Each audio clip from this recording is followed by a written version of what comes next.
Pang araw-araw nyo? Ah, kumusta sila ang magulang mo? Kumusta? Wala Ayos bang naman. masyadong kinikita ngayon? Wala po, wala na pong trabaho si Papa ko. Ay, wala na. Wala na po. Ah, nakaraan kwento mo pa lang, nasa Laguna ba yun? Apa. Ah, hindi, talagang walang-wala kayo ngayon. Opo. Good morning mga kalingap. Good afternoon. Good evening mga ka-Jomcar. It's me, Darling Vlog.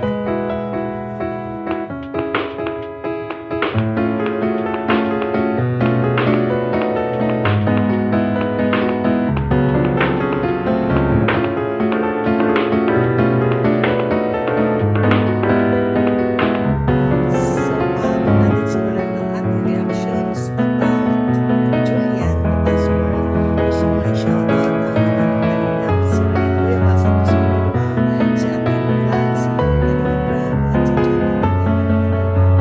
Kung naalala niyo po, kung napanood niyo yung unang vlog kay Julian, nakita ninyo kung gaano siya kasipag maglinis ng bus.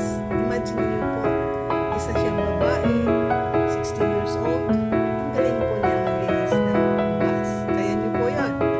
Ang sahod niya ay 150 pesos. At itong 150 ay pinagtitipid lang niya, tinitipid niya para sa kanyang allowance sa araw-araw, pamasahe at pamasahe ng kanyang mga kapatid. At dito rin ata kumukuha ng baon. At ito si Starbucks na nakascout kay Juliana. At dahil kailangan ni Juliana ng malaking tulong, gusto niya matulungan, hindi siya mapabayan ni Starbucks at hindi siya matulungan sa pag-aaral. Binigyan niya kay Kalinga para siya magpatuloy.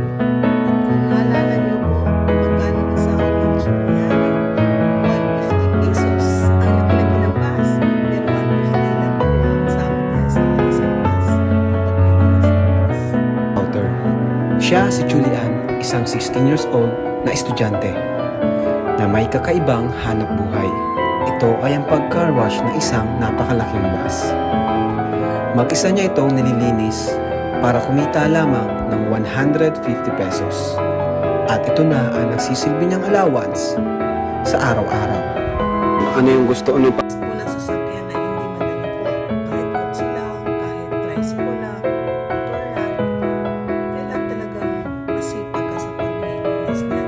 Paano pa ho yung malaking bus? Tapos isang dalaga ka, mag-isa kang naglilinis niya.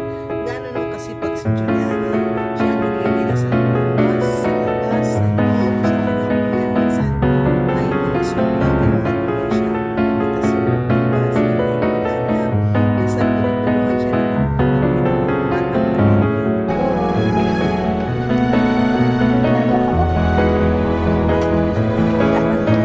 Dito po. Ako nalinis. Ang dami mong nililinis ah. Apo. Dito po sa sahig, tapos sa bintana po, tsaka dito sa upuan. Ay, grabe. Tapos bago po magsimula na, linis po muna dito pag maraming dumi na walis. Tapos po dito na sa sahig. Tsaka sa bintana. Yun po. Sipag nito ni Julian. Ayan.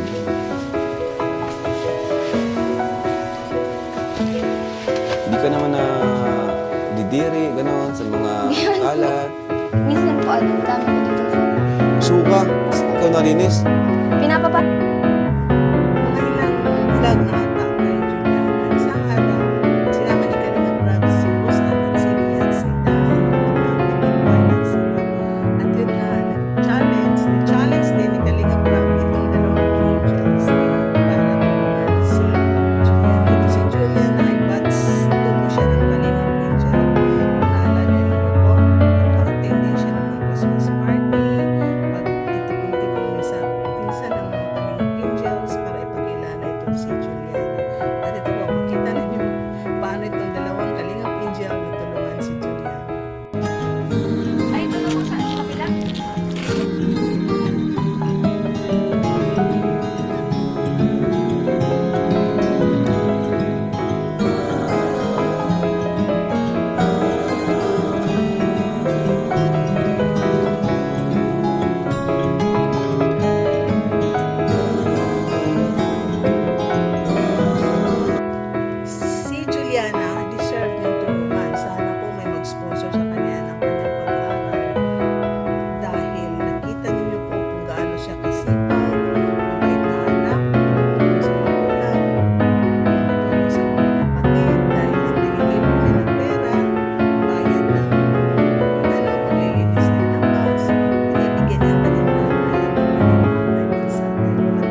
1, 2, 3, 4, 5, 6, 7, 8, 9, 10,000! Salamat po.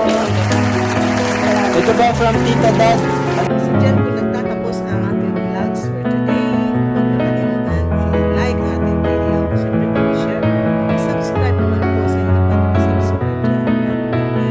At subscribe din po ang Ama ng Kalingap. Si Kuya Bas Santos Matubang, si ating vlogs, si Kalingap Vlog, si ating Jackie at Tapia Matubang at ang presidente ng Talipan si Virador, ang ating reactor, si Virador at si Kalingap Chumor at ang ating mga kapwa reactors ng Talipan. Maraming salamat po sa lahat na nanonood ng ating mga video.